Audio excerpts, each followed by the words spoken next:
Thank you. Karibu.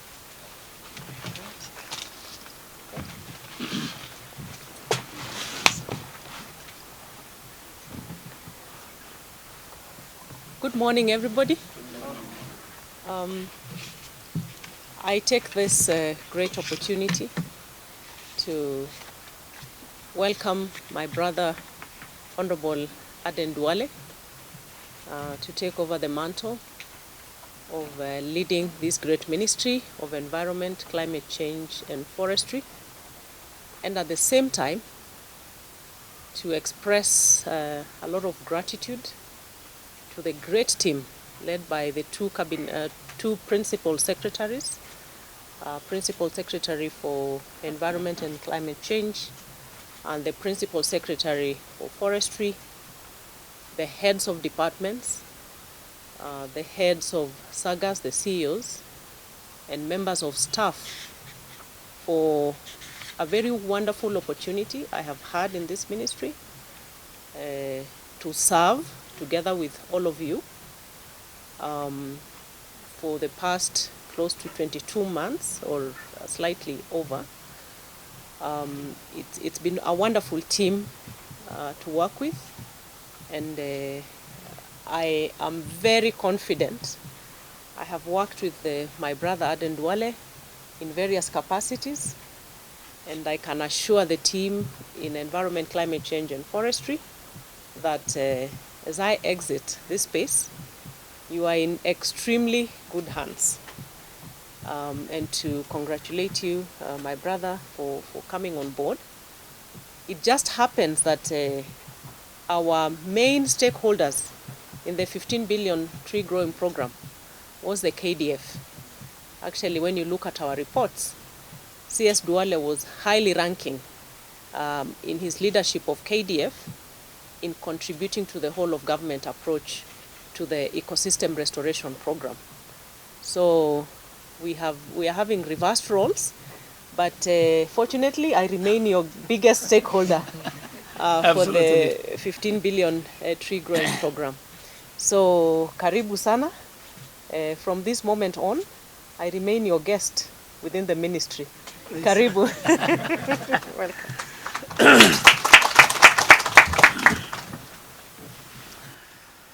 My life in Parliament and in KDF, we were not allowed to make statements off the cuff.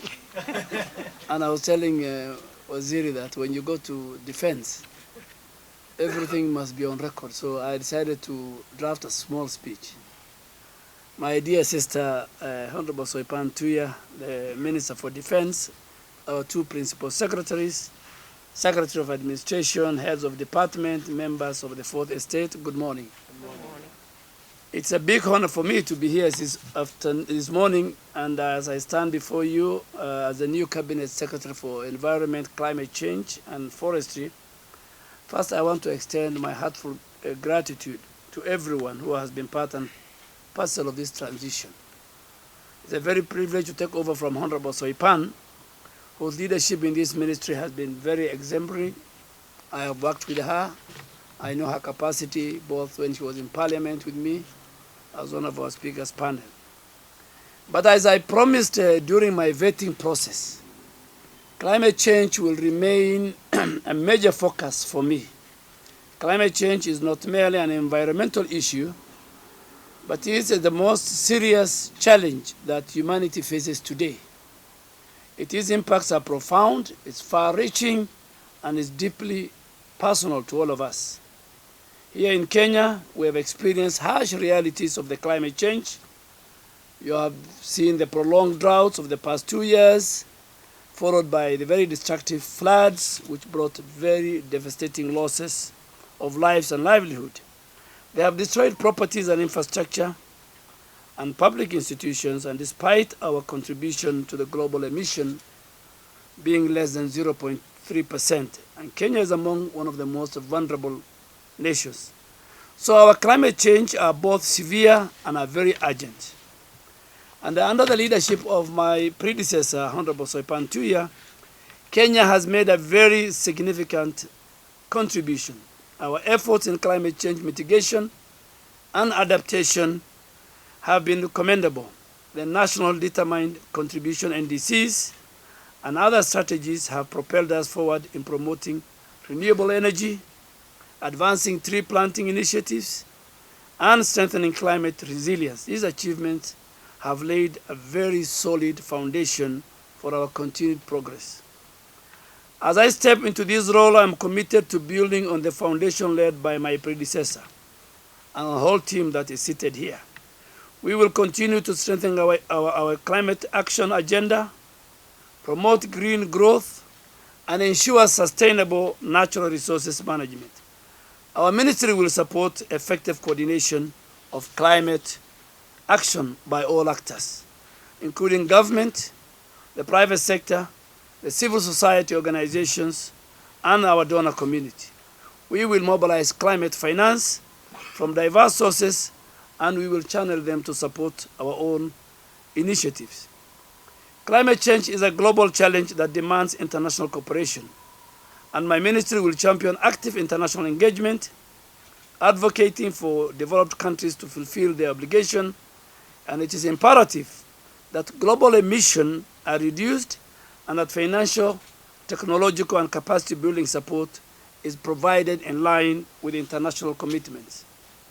Kenya is already a leader in the international climate negotiation. With His Excellency the President serving as the chair of the Committee of African Heads of State and Government on Climate Change, we also hold the chairmanship of the Technical African Group of Climate Negotiators.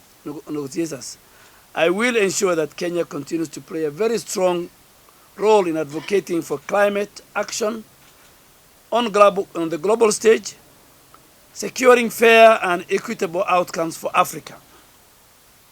For instance, this week from August the 12th to the 16th, Nairobi is hosting a very crucial meeting of the Africa Group of Negotiators and other African institutions. The gathering will focus on developing a unified African position for COP29, which will take place in November in Baku, Azerbaijan. And key areas of discussion will include climate finance, adaptation, carbon markets, and the full implementation of Article 6 of the Paris Convention. Under my leadership, the Ministry of Environment will remain at the forefront of the climate change agenda. I call upon all our staff, stakeholders, government bodies, private sector, civil society, and individual citizens to join us in this very, very important collective effort. Together we can secure a sustainable and a climate resilient future for Kenya, for Africa, and for the world. Turning to our key priorities for forestry development, we will advance the following key areas: the implementation of the 15 billion tree growing program through the National Landscape and Ecosystem Restoration Strategy. We have already grown over 400 million trees. We will continue this ambitious effort to restore our ecosystems. We will have a program of conservation and management of our ecosystem.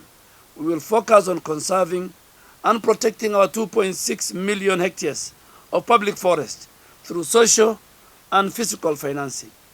The development of our agroforestry and commercial forestry will be a key priority under my leadership. We will strengthen and give them a better role, community and the private sector participation, engaging communities and the private sector in forestry efforts, and we will enhance forest sector good governance. We will implement the institutional reforms to improve governance in the forest sector. We will involve and innovate resource mobilization. We will explore innovative solutions such as carbon markets and payments for ecosystem services to enhance our resource mobilization. When we come to our environment, waste management, pollution, enforcement, I am one person who knows all the laws that this ministry is dealing with. When I was the leader of majority, I participated in the enactment of all these laws. They have my signature if you go back to history to Parliament, whether it is the Environmental Management Coordination Act, whether it is the Forestry Conservation Act, name it, all the regulations. And I'm sure as we speak today, we have many regulations lying at various stages in Parliament in making sure that the regulations which are at the AG's office are fast-tracked, and working together with county governments, we must make our cities clean. We must introduce a system where every month we are in one city, working with the county governments, council of governors led by the chair, to make sure that we restore back the dignity. Environment is very key. It's in the preamble of our constitution. It's not even an article. It is in the preamble that we must protect and preserve the heritage of our environment for now and for the future generations. Nairobi is a capital city of environment. It's the capital city of the environmental world. That is why you have UNEP here and UN Habitat. We must make sure that we work with the UNEP and UN Habitat on all other partners to make sure we tap into their expertise and their skills. We will enforce all the NEMA laws. We will restore Nairobi rivers. And I want the people of Kenya to listen to me. Where the late Michuki left, I want to borrow. I served with him in Parliament, in the 10th Parliament. He's a man, may his soul rest in peace, a man I have admired a lot. He did his part in restoring Nairobi River. Nairobi rivers, the three of them, will not be the same. We must preserve our riparians. We must make sure that the laws that we passed on plastics are enforced. We must have an environment that is clean. Pollution, air pollution, water pollution. The Minister for Water we just left a meeting and was talking to me about what is happening in Naivasha in terms of the flower farms and how that affects the water system in Naivasha. So, and it is not a function alone of this ministry, of government. It's a collective responsibility. Every citizen has a responsibility to preserve the environment. We will make sure that this ministry is the future. The currency today is climate change. So Kenya must have its place.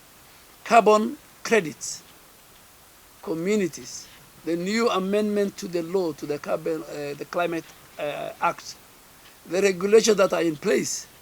Communities must have their role. They must benefit from carbon credit. And above all, I really want to thank each and every one of us sitting here, that all of us together, we have a role to play. Our doors should be very open. I believe in an open door policy where each and everybody who works in this ministry has a contribution to make it better. It's not a corner for one or two people. It's all of us, our corner. So, Waziri, thank you very much. I'm sure you used to have a lot of problems with the ministers in cabinet when it comes to tree planting. And the days, I can tell you for free that with the men in uniform from Kenya Forest, we will make sure that we will reclaim. And finally, we will reclaim all our forest. If you have an idea, if you have an iota of a dream that you want to grab forest land, please you look for another minister when he comes in. As long as I'm here, I will protect the forest. We will protect our wetlands. We have over 11,000. Excuse me later in the evening that I have refused to answer the question. If there's one question burning,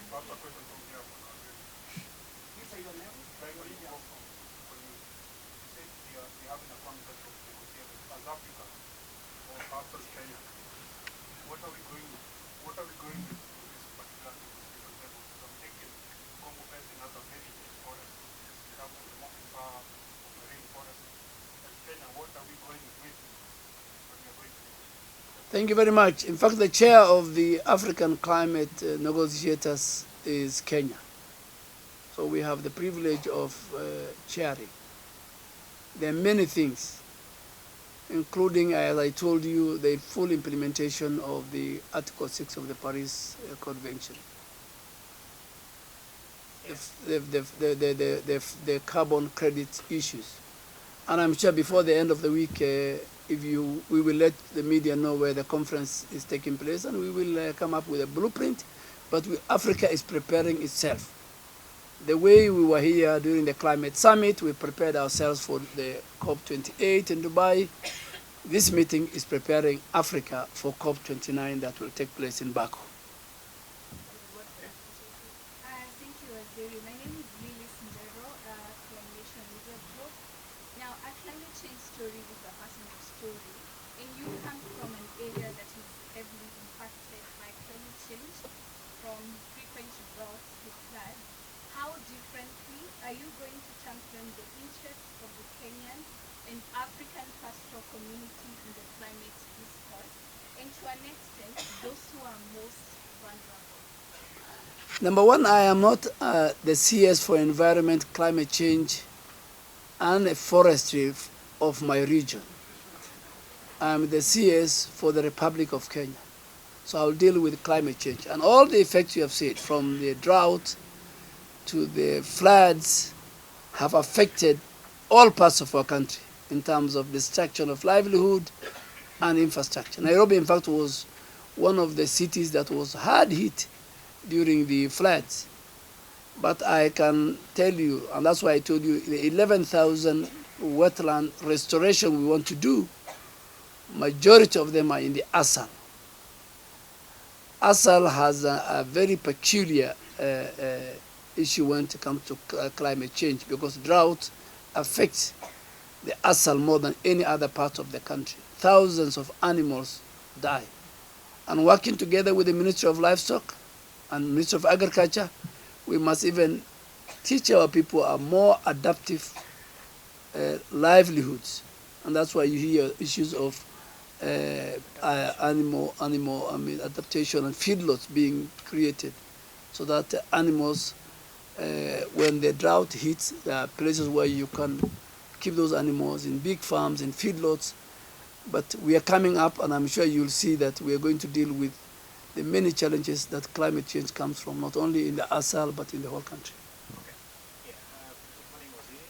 And this should be the last one. Yeah, sure. Yes. Congratulations, both of you. My question first goes to CS Defense as we speak now. As at the time you were leaving the ministry, are we talking about 1 billion trees already planted, or what are the figures looking like? Then to Duale, you talked about riparian land, and that is now where the humanity meets the rubber.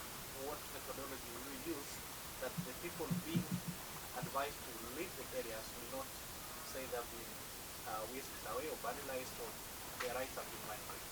Thank you. Thank you.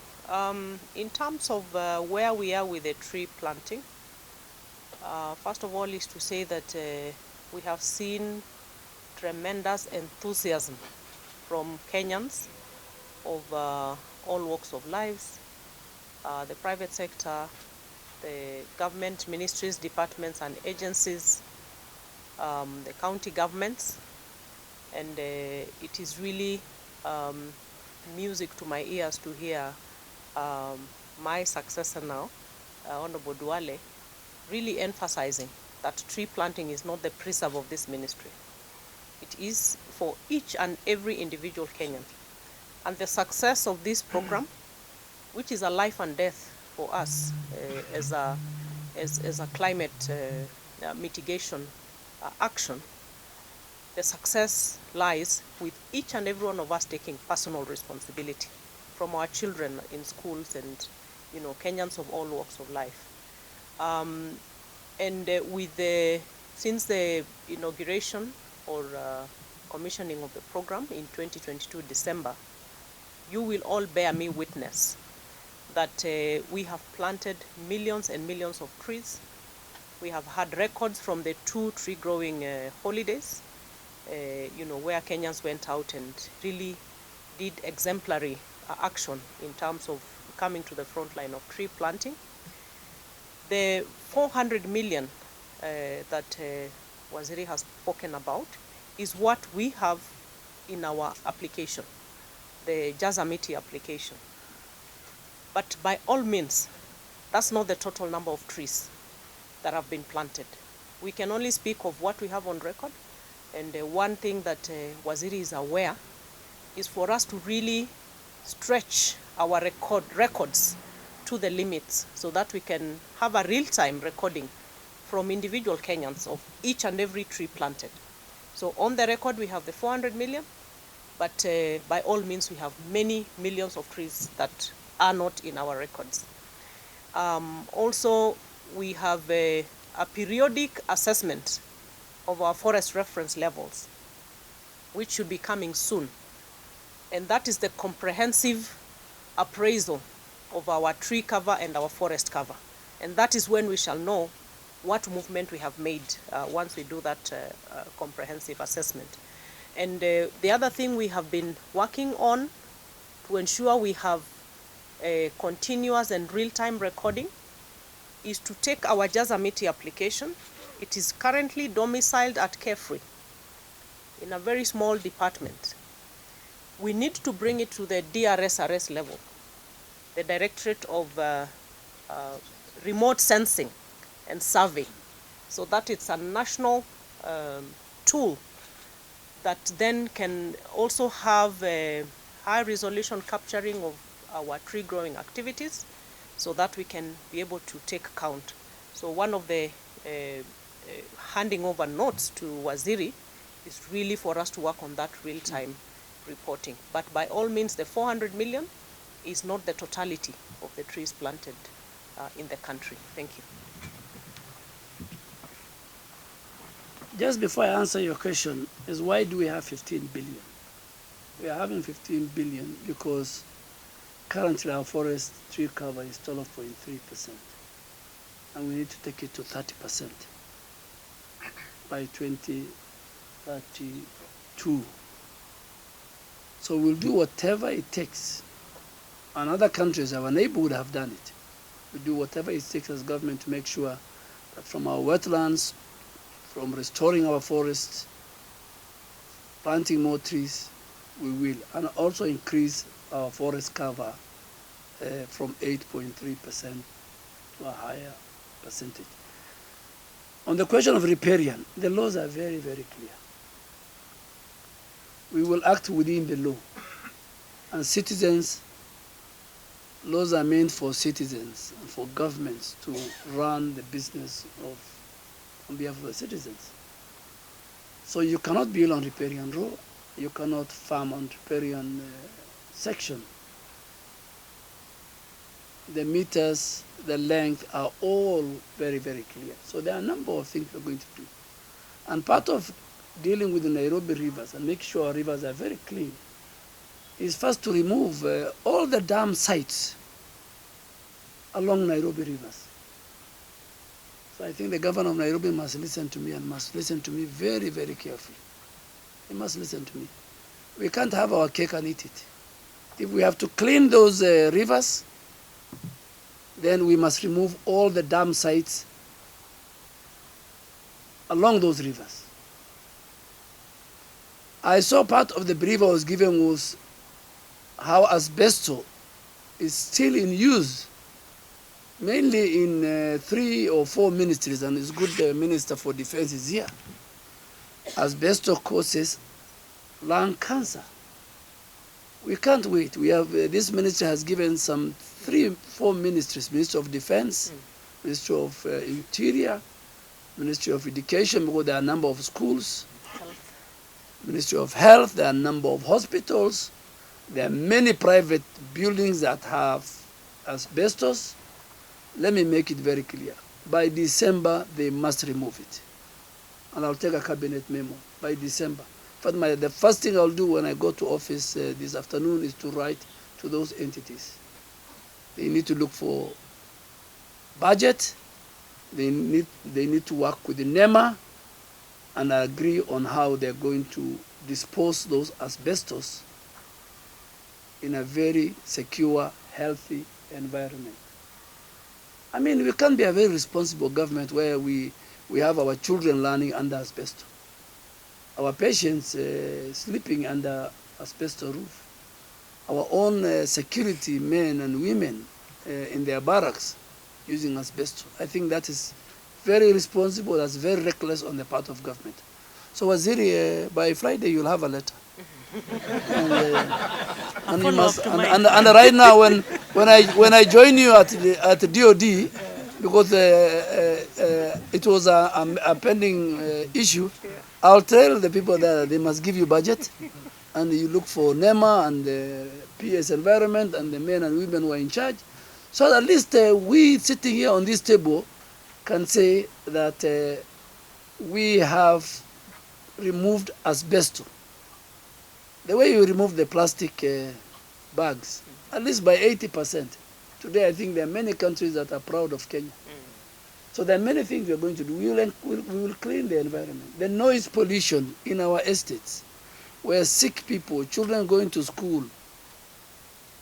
NEMA, you have to change. NEMA has to change. NEMA has to enforce. They have the enforcement powers within the law.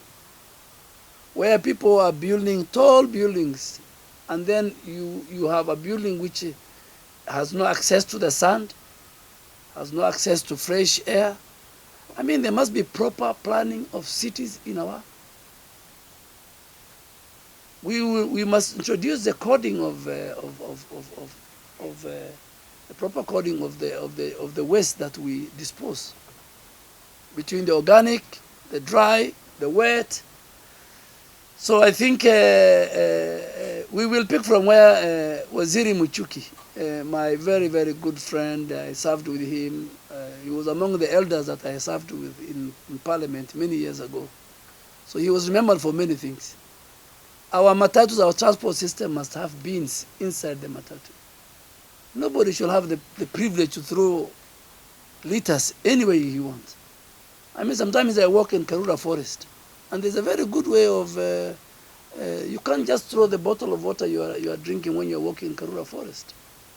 And that was done, something done between the Community Forest Association, Friends of Karura, and the Kenya Forest Service.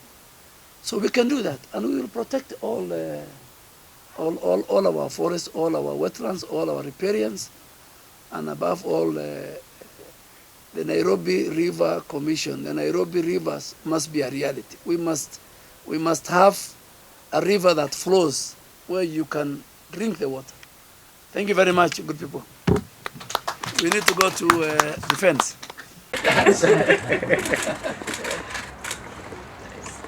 So I think my media colleagues, you can go back to the meeting.